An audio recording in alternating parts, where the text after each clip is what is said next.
Well, hello, my friends, and welcome to the Live Inspired podcast with John O'Leary. We're bringing to you today a relatively heavy topic, but I think it is an incredibly important one. By the end of it, you're going to be inspired not only by our guest story, but by the limitless potential within yours. So here we go. Human trafficking is a multi-billion-dollar criminal industry that denies freedom to more than 25 million individuals around the world. And then there is Gina Jernukian. She is stepping forward as the founder of Soul Survivor Inc., a not-for-profit dedicated to helping survivors of human trafficking and former gang affiliation heal from the pain of their past by assisting them in removing the branding tattoos and the scars from their past. Through this work, she helps survivors reclaim their identities, their dignity, their freedom, their potential for tomorrow to be better than yesterday. Today, my friends, Gina shares the moment that shifted her purpose forever, the incredible journey of launching Soul Survivor Inc., and the profound impact of helping survivors erase the painful reminders of their past. She reminds us that while our past may shape us, yes, it does not have to define us, and that healing and hope and new beginnings are always within reach. If you need a reminder that one person can indeed make an extraordinary difference in this world, today's conversation is for you. You will leave this episode with a deeper understanding of the hidden crisis of human trafficking, the power of small acts of kindness, and the unwavering truth that no matter where you've been, freedom and healing are always within reach. So family, brothers and sisters, leaders and servants, get ready to roll with my friend and not yours. Her name is Gina Jernukian. Gina, welcome to Live Inspired with John O'Leary. Thank you for having me. I feel, as I so often do on these podcasts, like I'm already on with a friend and a kindred spirit. For those who somehow missed my long introduction, this rambling remark about your incredible life and work, if you had to introduce yourself and they said, Gina, what do you do? How do you respond to that today? How I respond today is I advocate for victims and survivors of sex trafficking. And when you say that, how many people step closer and say, tell me more? And how many people step away and reach for the bread and push their cart farther down the aisle? Many people want to know about it, but once you start getting deep into it, they don't want to hear about it anymore. It's heavy and it's deep. If it was one, it would be heavy and deep and agonizing to talk about through the work that you do, that it's not just one or two or dozens. It's everywhere. It's right in front of you, and somehow we're missing it. Oh, it is. It's in every neighborhood, every demographic, geographically everywhere. No one's exempt from it. People don't realize that literally down their own block, there's probably human trafficking going on in one of the homes, and they just don't recognize it. So later on in our conversation, I want to talk more about that and Sure. how do we recognize it and how do we strive to collectively redeem it. But I also want to hear about what brought you into it, because I think your origin story is remarkable insofar as it doesn't seem like these dots would lead to you and I having a conversation today. And yet here we are partying together and talking about this mission work that you do. So I'm going to back up a little bit in time away from your four daughters and all those grandbabies and all the work that you're doing today. Where'd you grow up? Grew up in Detroit, Michigan. How long were you a Michiganer? Michigan, 31 years, and then we Okay. moved to Arizona. And for you, what was life like for you as a little one growing up in Detroit? I had a really good upbringing, both parents in the home. My dad owned fish restaurants and stores. And so start working at a really early age, around the age of 13. I have four sisters, so I'm the middle. There's five of us girls. Having four daughters was no sweat for me growing up in a family of five girls, but did the baseball and had a pretty good childhood. So I'm a middle one. That makes You me, are. I'm one of six and I'm the fourth. So I'm Wow. always striving to keep the peace, to add a little bit of Yes. humor, to tap the brakes a little bit. What was your role as the third of five? It seems that way. It seems like the peacekeeper, the one that everyone goes to, sometimes the oldest one in the family. I felt like I was the oldest one in the family. And still to this day, even though we're all adults, I'm that middle ground, that middle person. When you were a little one growing up, outside of wanting to become a Detroit Tiger or a Lion or whatever else you were dreaming of athletically, What was your vision for your life? What were you imagining it might look like as you grew up? I thought that I always either wanted to be a nurse or a stewardess. And I Okay. actually did work at a hospital for 6 years going to nursing school. So I did start off that path, but I just never finished. Why not? Babies. I had lots of babies and I just didn't want to finish the school. I think I lost interest, especially after working at the hospital for so many years. I got a taste of it and I wasn't too sure that's really what I want to do anymore. So you're raising a girl and then girls and then a army full of little girls. And you're also trying to bring in some income on the side. I understand that you worked for a while with Mary Kay. I did. After I resigned from everything, I joined Mary Kay just to get the products. Long story short, within 18 months, I had my first free car and was a sales director. So I excelled very quickly in the company, loved it. I was able to put God first, family second, career third, always was the room mom, never missed a beat with my kids, and was able to build a huge business. I was in the top 2% of the company. Oh my gosh. So there are a few in our audience who may not know what Mary Kay does. What is Mary Kay? It is a cosmetic company. It's a multi-level. You own your own business, but Mary Kay, she's a legend. I totally recommend reading her book. She was an amazing Christian woman that started this when women really weren't in the workforce the way they are right now. And it really grew me. It really molded me into be able to speak and to be independent. And so by being in Mary Kay, which I thought I'd be in for life, really put me where I'm at today and to be able to do what I do today. And we're not going to spend the entire time talking about Mary Kay or the brand Yeah. or the work y'all did, but I'm curious. What did you think you were really giving those that you were selling into? So when you're in front of someone else, outside of just the thing they were buying, what was deeper than that? What did you feel like you were really giving them? Oh, you know what kept me in the company is because number one, I found Christ. I became a Christian through Mary Kay. Is I would look at the stage at these seminars, and these women, they were so inspirational and they really breathed life into other women that you can be more and you can do more and you can do it type attitude.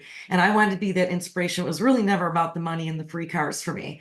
I wanted to be an inspiration and train other women to come out of their shell and be something that they didn't think they could be. Did you have a pink car? I did. You're I one of did. I them, had dude. What pink kind of car were you Cadillac. driving around? Oh, it was a pink Cadillac. You were driving a pink I Cadillac. was driving a pink Cadillac. My husband's in the car industry, so they give you an option. They'll pay you, it's either 5 or 750 a month for the car. So I only had the pink Cadillac maybe 2 years, and then I took the money because my husband's in the car business, so I could get a really nice car for 750 a month. So you mentioned before we started talking about Cadillacs and stages and empowering women that you thought you'd do it for the rest of your life, but you didn't. So No, what changed? in Mary Kay back in the day, we would always meet as a group, have unit meetings and encourage women. And I met with this other director who was an esthetician. And she said, Gina, become an esthetician. I work at a salon in Scottsdale. We'll do that together, Mary Kay together. And I said, okay. And then when I looked, it was like 40 grand. I was not that interested in becoming an esthetician, but I did have my eyeliners lip done years prior to that. And I needed to get them redone. So I thought maybe I'll learn permanent makeup, lower the price so more women can have it done and do it that way. So that's what I did. So I got trained and I got certified in permanent makeup. That excelled into paramedical tattooing. So I was still working my Mary Kay business and they were working themselves together. Paramedical is like women that have had mastectomies, people that have bad scarring. And so you learn how to minimize that or camouflage it. That's paramedical tattooing. And so the salon owner one day came up to me and said, Gina, there's this new form of tattoo removal. I think you'd be great at it. It's with all the equipment that you already have. So I had some free time. I went with her to get this appointment done and I watched it and thought, I can do that. So I flew off to Vegas, still not ever thinking of what I'm doing right now, thinking another stream of income, something else to offer. I've got a lot of energy, so I can do a lot of things at the same time. Got certified, came back, advertised. Does anyone have tattoo regret? Come to me, I'll remove it. And it's a needling process with serum. And so that started to build up. And then I start seeing very odd tattoos, like tattoos that didn't make sense, or the same type of tattoo, like a crown, then a different crown, then a different crown. It was just very strange, something that didn't make sense. And that's raised an eyebrow, like, what is this? I really had no idea. And then a gentleman, I wouldn't call him a gentleman, I would call him a monster now in hindsight, brought in this female to get her eyebrows done. He was so incredibly abusive and mean to me and mean to the 2-year-old. It came to a point where, and then there was also a tattoo he wanted me to put on her, which I didn't do tattoos, not artistic tattoos. Right. It got to the point where I told him I couldn't do the service. And so, anyways, I brought some of these pictures to some friends of mine and I said, "What is this?" And someone had said, "Oh, that's a branding," just like that. And I said, "A what?" They said, "A branding." And I start researching it, looking into it, and thought I was just convicted. Honestly, it was like I needed to do this. So I start calling local organizations here in Phoenix and said, "If you have anyone, bring them and I'll do it for free." So I carried on with my Mary Kay and all that. And it was a matter of maybe 3 or 4 months. I was overwhelmed with survivors, like overwhelmed. I start recruiting estheticians, anyone I could think of, tattoo artists, someone to help me get some of these brandings either removed or covered up. So that's actually where it all started. My gosh, you sprinted us through a life stories. We're going to slow walk through part of that journey again because Yeah. I want to make sure our audience understands what that monster brought to you, what you missed, but then what you woke up to and what you're doing about it now. Because I Yes. think all of us have seen whispers of this type of stuff in one way or another in our lives, and it's so surprising we ignore it. And you see this guy in your salon not physically abusing this woman, but clearly emotionally abusive and abusive to the child and rude to you and condescending, Right. demanding a tattoo. And finally, you're like, I'm done. This is not what we do here. And you learn Yes. that what they were looking for is branding. Most of our audience, they're attached in one way or another to business. And so we know branding to be the way we're recognized in the community. With human branding, it's radically different. When you say it was branding, what do you mean by that? So brandings, they are a form of control, manipulation, and ownership. And they come in a form of tattoos is what we mostly see. And so it's a trafficker or a pimp. They will brand their victims. So if they have 3 or 4, they call them wifeys, but if they have 3 or 4 gals that they house and pimp out, they will brand them the same thing. It'll be their name, or it'll have a crown, or a logo, or a symbol, or something that signifies his ownership. And we see a lot of tattoos. We also see carvings in the skin from knives and burns. So those are the 3 most that we see. But the biggest one is tattoos. We see that all the time. And that is an American thing, by the way.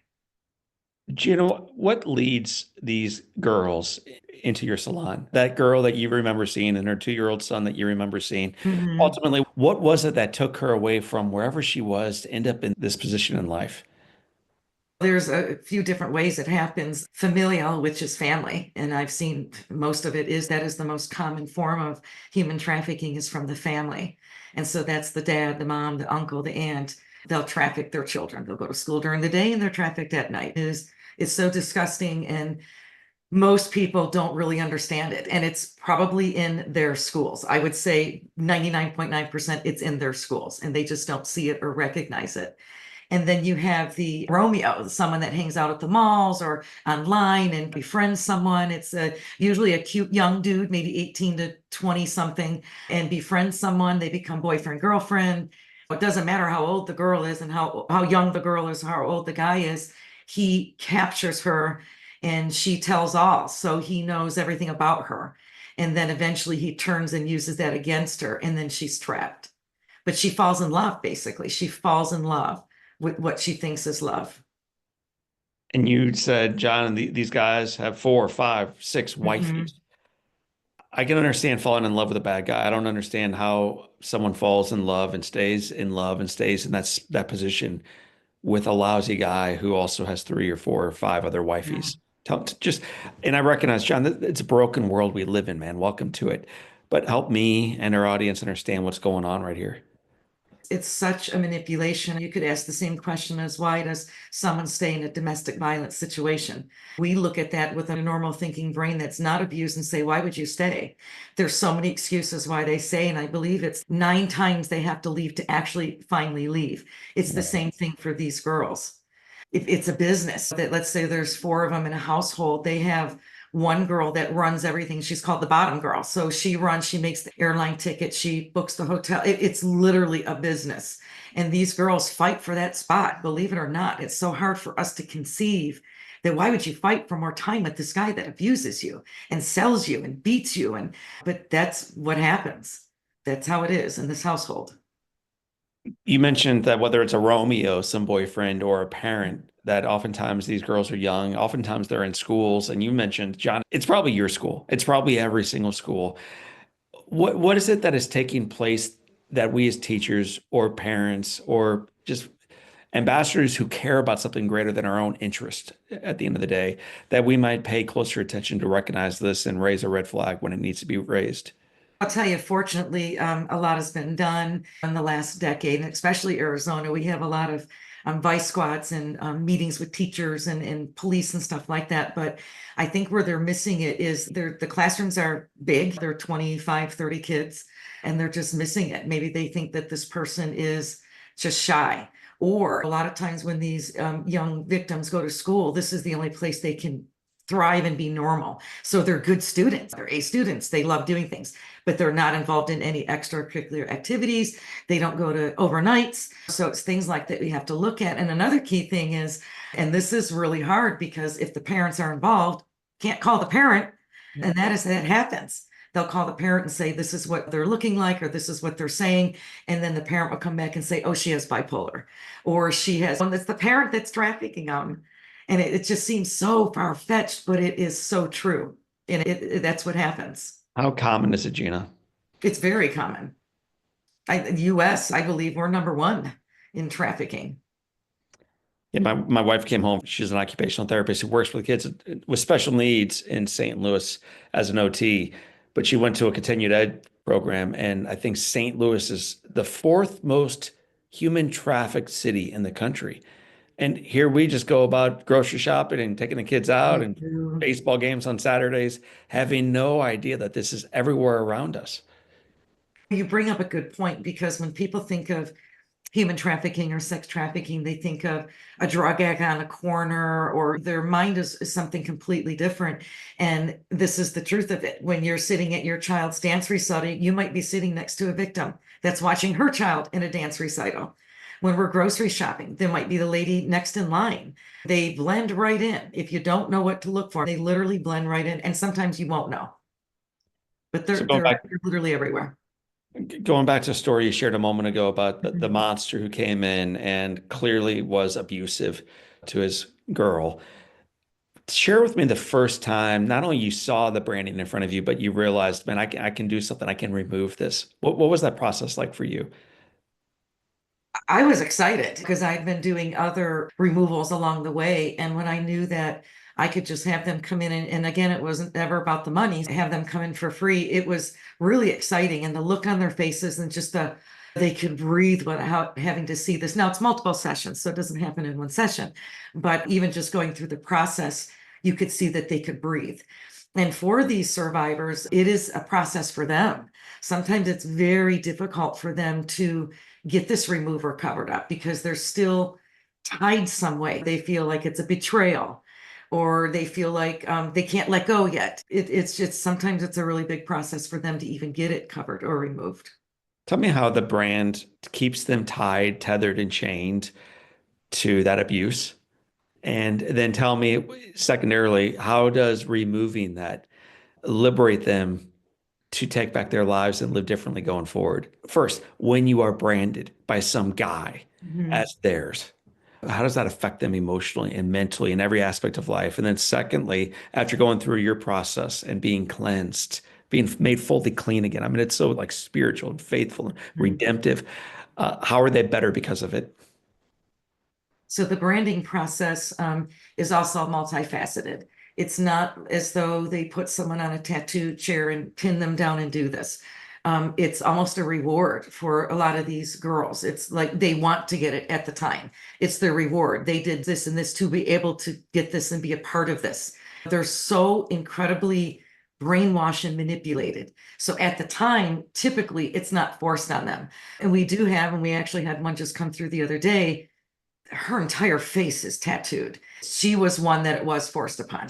They put her on drugs and just lit her up with tattoos. It's so disgusting. Then you wake up and you've got his name here and stuff come down your eyes and then something across her chin. And so we're just starting the process of covering, removing that. But for the most part, it's not forced on them. It's a trophy almost. You know what I'm saying? It's like they want to get it. They They're get to making a it point happen. at some point along the journey where the trophy they thought they once wanted, they want removed. They want it Yes. liberated. What's that like for them as they come to that point? They look you in the eyes and they say, you see this? I want that name gone. I want that Mhm. barcode off me.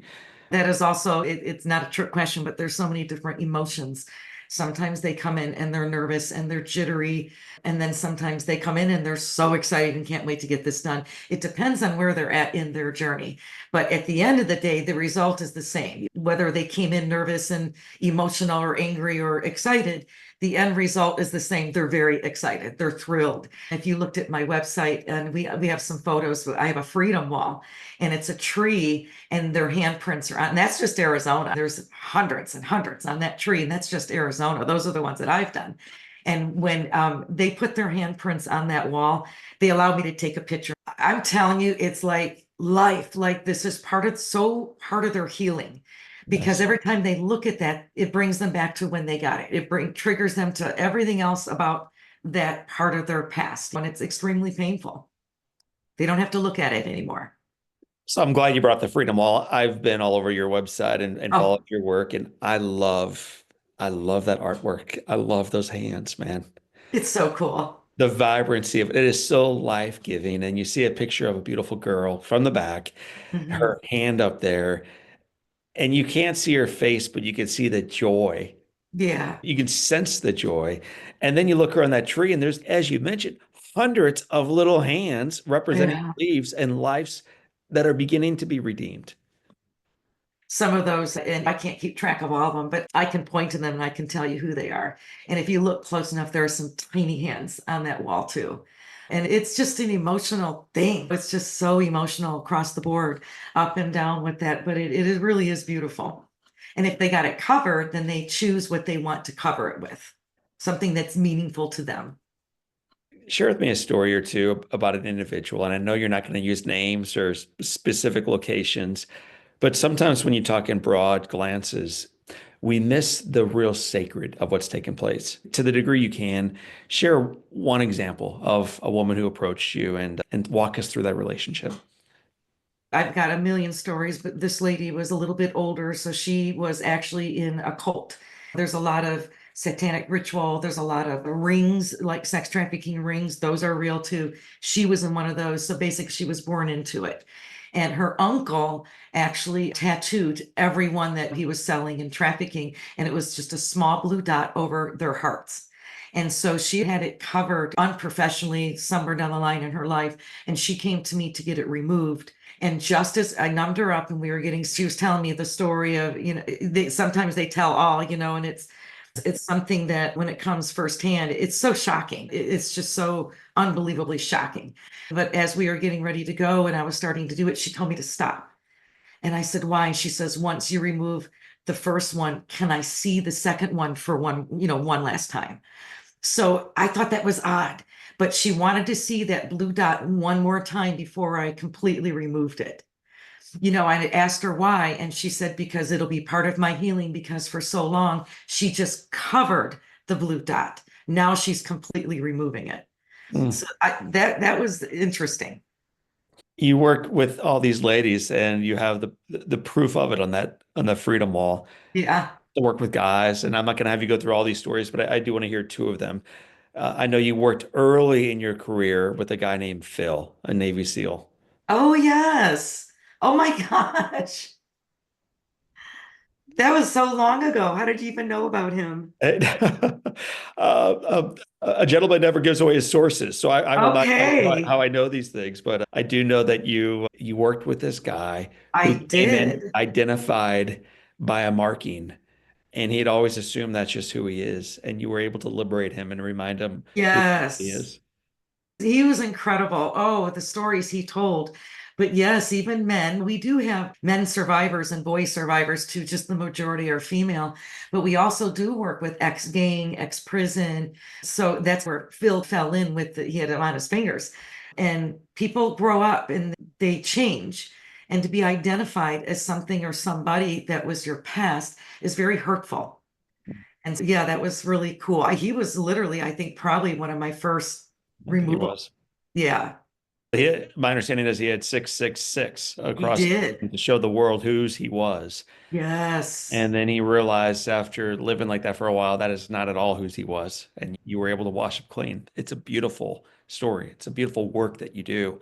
You did that in a studio. The lady Mhm. whose blue dot you removed, you did that in your studio. Where does this work generally take place? It's all in my studio. Every now and then, there's a one of the centers here that we'll go to, and so if they have 4 or 5 survivors at the same time, we'll just go there. And so we'll go and like on site and do that. And we'll do that sometimes. We've done it in Texas, we've done it in Utah. So if there's multiple, we'll go to them, but it's always done in the studio. We have probably 8, at least 8 in the Phoenix, Scottsdale, Arizona area.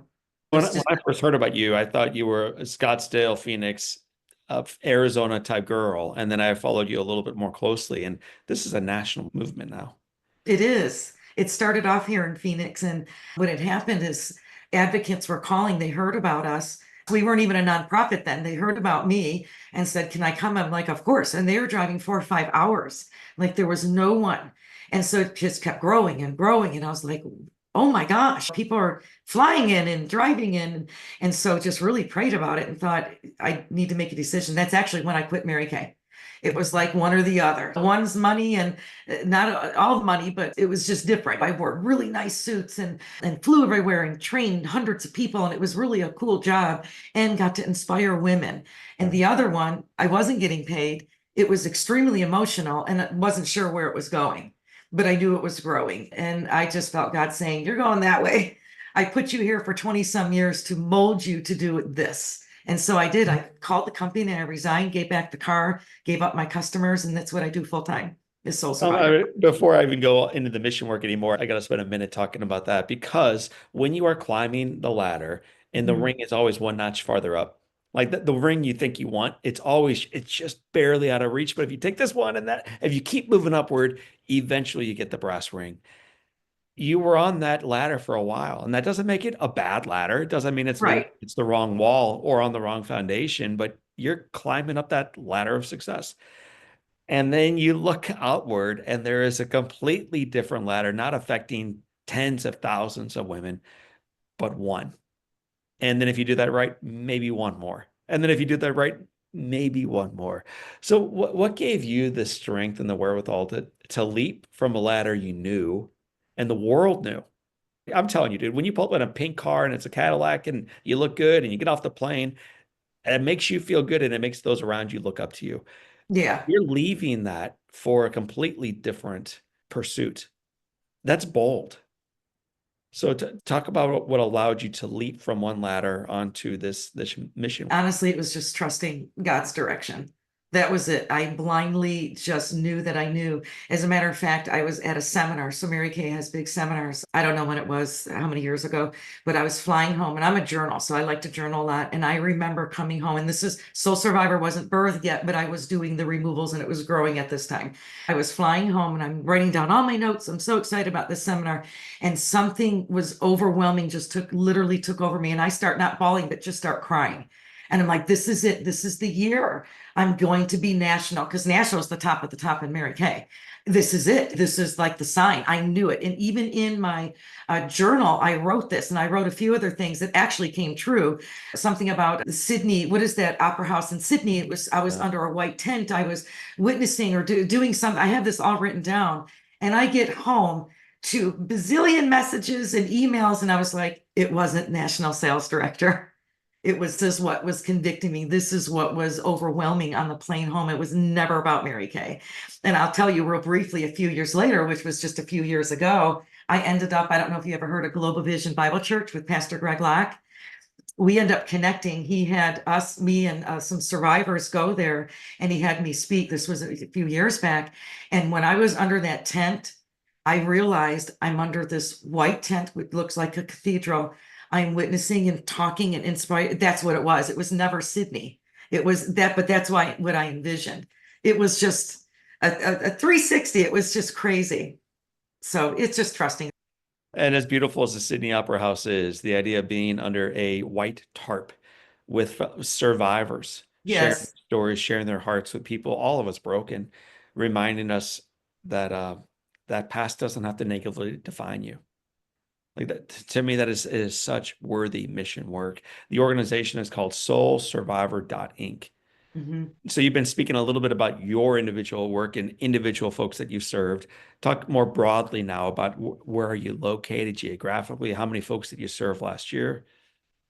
The headquarters is basically in Phoenix, Arizona, but we are in, I believe, 66 cities now. And so we have tattoo artists, permanent makeup artists, tattoo removal specialists, and estheticians. So that's who we are always looking for in every city and every state so we can get them on board with us. So when an advocate or survivor reaches out, we can say, we have someone in your city you can go see. And then Soul Survivor pays for that procedure. So there's never any cost to the survivor. Every year is different. Some years it's 500, some year it's 1,500. So we average 750 to 1,000 procedures a year and climbing. It grows as we grow more affiliates. Around here, our organization is called Live Inspired, and we track top line revenue and speeches booked and podcast numbers. But the numbers we care far more about are like the one and the one. And when we get one letter, that's why we do the work. And when we get one hug in the back of the room, that's why we did that speech. And so I get tracking 500, 750,000, 1,500, the big, beautiful number, 66 markets. That's awesome. But if you keep one lady alive because she's able to look in the mirror and feel respect for herself again, all this effort over all these years and all the things you do to keep it going, it was all worthwhile. Yeah, and being the person that does a lot of the removals here in Phoenix, you get to know the girls, and they most of them don't have moms or they have very dysfunctional, toxic parents. And so I become mama, So over the last, I would say 6 or 7 years, I've become mama to a lot of these girls. I mean, they text and call me all the time. I pick them up, I take them out and help them out, help them get help in apartments and clothes and food. And we do all those kind of things. And like you said, it's like you save one life, it's worth it. Nothing else matters. Is saving the life, or this person can sleep again or look in the mirror again and not ever have to think about that, at least that portion of it. I've come so close with some of the girls where they over time would call me 7 or 8 at night and say, "Hey, Gina, so and just ran." Like most survivors are still in contact with victims. So they always are in contact with people that are still in the life. And I would get so many phone calls saying, "Where should she go?" or "What should she do?" And I'm like, I don't know. So I would Google, I don't know. And it happens so often where we actually created an app. It's called STEP. It's Survivors Together Elevating People. It's not quite live yet. It's live, but it's not launched. And this is going to really help people in a moment's notice. They can go to step.live and geographically put in where they're at, what they need. Is it a lawyer? Is it transportation? Is it pregnancy? Is it shelter? Is it food? And they can click on it and they will find locations, the hours they're open right in their area. Because people, a lot of times when they leave, and this is the example. So the one girl calls, some girl had run from Seattle and she said, "Gina, what does she do?" I'm like, "I don't know." So I called my contacts in Seattle. They therefore reached out to safe homes and groups and shelters. And by the time I got back from those people to my contacts, to me, to this girl, to then the victim, she was gone. And this was almost 4 years ago. So it took so much time for this girl running, literally running, to find her somewhere to go. And that's where it was like, okay, we need to do something. So together with survivors, we've created this app and we think it's going to be a game changer in not just victims. It could be homeless, domestic violence, anyone looking for help, get help right away. So it's impossible not to feel your energy and passion for the work you do, just hearing your voice and seeing your face. And doing a little bit of mission work around here, I also recognize that it is exhausting. Yes, it's important, and yes, it's what keeps you going, but it's also the thing that sometimes drains you. So when you think about your own batteries, what recharges you? That is such a question that people ask often and up north in Arizona. And that's like my little sanctuary. So a lot of times I'll go up there and then just be alone. Pray. I pray all the time. I journal a lot. My husband is an awesome supporter. And I think because I've been doing it for so long, I don't want to say my heart's hardened because it hasn't, but it's not a shock to me anymore what I see and what I hear. Every now and then it still is, but I'm not like in shock all the time like I used to be. But it does hurt your heart for sure. It's just some days really get to you where you don't sleep and you just pray because they're monsters. These people are monsters, and this really is an evil world that we live in. There's a lot of good, but there's a lot of evil people that hurt children and hurt people. I believe evil is real, and I don't think it's just a cute little textbook or fairy tale. Or I think the Bible that my dad once read said it. Evil is real, and Mhm. there's evidence of it all around us. And if we look closely enough, sometimes even within us. And so you've been on the front line seeing evil, but also fighting to wash it away, which is so awesome. I as a speaker and doing the work we do in the community, frequently will have people come up and share things that I don't feel like I deserve hearing, like just about their life and their struggle and what they're currently going through. And it's sacred conversations. Um, but it always reminds me how blessed I am to somehow be invited into that sacred chamber. Are you amazed that these folks will come to you, get physically close to you, and let you do this work over them? And then while you're doing it, share a little bit of their heart with you? It is like what you said. I'm honored to be on your podcast. It was crazy when I got the email. And so I think that goes along with just being someone that's humble and doesn't look, we're not looking for outward rewards or praises. And that's not why we do what we do. And so when we're honored with something or blessed with something or someone actually trusts you, it feels so good. You trust me. I hope that you would, and it feels really good that they know they can count on me at any time, even though sometimes they can be really difficult. They can be really difficult. I'm always there for them in one capacity or another. I've heard you say on several different interviews that you strive to choose faith over fear. Hmm. I think that's where I want to leave it before we step into the Live Inspired 7. For those of us listening to our conversation right now who are living in fear, and if they don't know they are, if they watch the headlines, if they look at the evening news, if they look too much at their neighbor's house or someone else's job, employment, whatever it is, like they are living in fear. Hmm. What's your encouragement for us living in fear to choose faith instead? And like you said, all you got to do is hop on Facebook or social media and you're immediately in fear, whether it's a disease or aliens or war or whatever it's going to be. And at the end of the day, if Jesus, what the plan is, because it's already written. So we already know what's going to happen. So there's no shock. And I trust God. I trust him that much. It doesn't matter what's going on in the world around me. Even I get creepers and stalkers and people that follow me and weird stuff. We have surveillance all over our houses, but I'm still not afraid. There's not like 1 ounce of me that's afraid of anything. I live in peace because I know Jesus. That's the truth. Gina, I'm so grateful you're sharing that piece and that you are sharing part of your story and part of your work. Where can people learn more about the work you're doing? They can go to our website, which is soul, survivor.ink. And there's links there. They can email us if they want to get involved or if they're an artist or want to be an affiliate or they need our services. We can help them. That was one of my questions. When you're marketing in finger quotes, are you marketing for those who have been branded? Are you marketing to attract in new clinicians to help you remove these? Or are you marketing to get new dollars to help support this effort to make a greater impact in the community? All of the above. I mean, that's how we function. We have to have affiliates. Organizations need to know about us, so they can send their survivors to us. And obviously, we need funding because if we don't have funding, then we can't carry on. Because we do pay the artists, we do pay the affiliates, and like as it costs to run a business, whether it's a website or whatever it costs.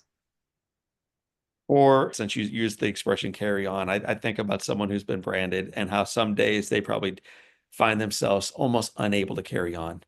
For those who are feeling that way right now, listening to our conversation, what encouragement would you offer to them as we wrap up? You're not alone, and there's hope. That's literally it. You are not alone, and there's hope, and it's not your fault. Gina, we guide all of our mission-centered, beautiful survivors through 7 questions. They're called the Live Inspired Seven, so buckle up, get ready for them. The very first question is, what's been the most impactful book you've ever read? My answer is going to be the Bible. So I read it last year, first time to actually go all the way through it in a year and 8 months. Yeah, It that's was awesome. tough. But dude, it was long. And sometimes I would forget what I read the day before, the week before, the month before. So if someone hears you say the Bible and they're like, dude, that's a big book, It is there a is. specific book within the Bible that you would encourage them to go to first? John, I think go to John first. It's a good place to start.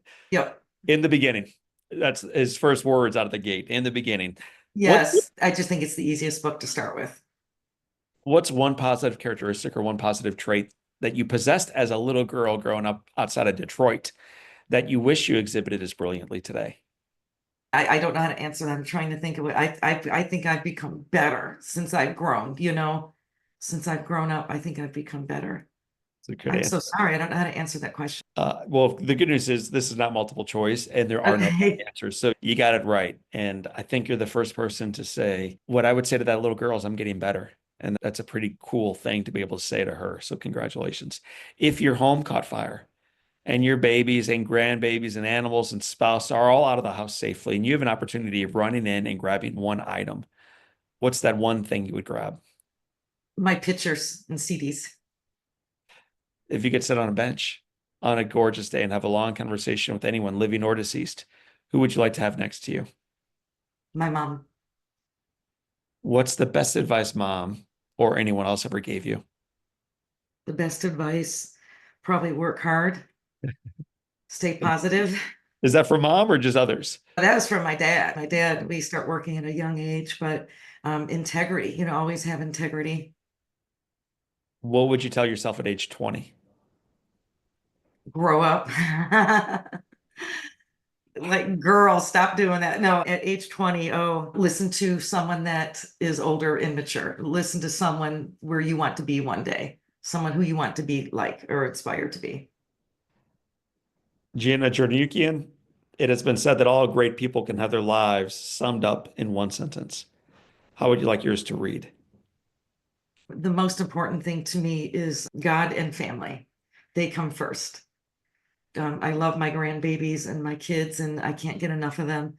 So I would hope that it would say, loved her family to the fullest and believed in them.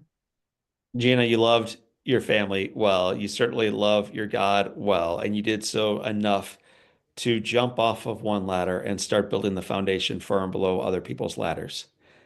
Gave them back a sense of self, a sense of beauty, a sense of autonomy, and a sense of agency. That is such mission work, and I feel honored to have had you on our Live Inspired podcast. Thank you so much. You're an inspiration as well. I was telling my husband about your story. He remembered it actually. So it's amazing what you do because you're able to bring light to so many different topics. So I think that's amazing. So thank you for what you do. My friends, you are listening to the voice, the heart, and the inspiration of our friend Gina Jernukian. My name is John O'Leary, and today is our day. What a gift it is. Live inspired. Well, my friends, with affiliates in more than 60 cities across the United States, Soul Survivor Inc. averages almost 1,000 procedures every year, and each of those procedures is free of cost to the survivors. It's a remarkable mission that is changing the world one life at a time. If you are a tattoo artist, permanent makeup artist, tattoo removal specialist, or esthetician and are interested in helping survivors of human trafficking and former gang affiliation heal from the pain of their past by assisting them in the removal of their branding tattoos and scars, consider becoming an affiliate with Soul Survivor Inc. You can learn more about that mighty work at soulsurvivor.inc or visit this episode show notes and we'll have a link right there for you. If today's conversation with Gina resonated with you, and how could it not, you won't want to miss my episode with one of my heroes. Her name is Rebecca Bender. Rebecca is a survivor. She's an advocate. She's a leader in the fight against human trafficking. After enduring in her own journey nearly 6 years of being trafficked, she escaped, and she has since dedicated her life to helping others do the exact same. In our conversation, Rebecca opens up about her harrowing journey, the lessons she learned, and the strength it takes to rebuild a life. Most importantly, she reminds us all that we are not defined by what we've been through, but by what we choose to do next in our lives. It is an incredible episode. Check it out at episode 222, or you can just roll over with me right now to johnolearyinspires.com/podcast. We will have there a link directly to the Rebecca Bender episode. Well, family, friends, servants, leaders, brothers, and sisters, I want to thank you for tuning in this time and let you know I'm excited to see you next time. So for this time and until then, my name is John O'Leary, and today is your day. What a gift. Live inspired. Well, my friends, with affiliates in more than 60 cities across the United States, Soul Survivor Inc. averages almost 1,000 procedures every year, and each of those procedures is free of cost to the survivors. It's a remarkable mission that is changing the world one life at a time. If today's conversation with Gina resonated with you, and how could it not, you won't want to miss my episode with one of my heroes. Her name is Rebecca Bender. Rebecca is a survivor. She's an advocate. She's a leader in the fight against human trafficking. After enduring, in her own journey, nearly 6 years of being trafficked, she escaped, and she has since dedicated her life to helping others do the exact same. In our conversation, Rebecca opens up about her harrowing journey, the lessons she learned, and the strength it takes to rebuild a life. Most importantly, she reminds us all that we are not defined by what we've been through, but by what we choose to do next in our lives. It is an incredible episode. Check it out at episode 222, or you can just roll over with me right now to johnolearyinspires.com/podcast. We will have there a link directly to the Rebecca Bender episode. Well, family, friends, servants, leaders, brothers, and sisters, I want to thank you for tuning in this time and let you know I'm excited to see you next time. So for this time and until then, my name is John O'Leary, and today is your day. What a gift. Live inspired.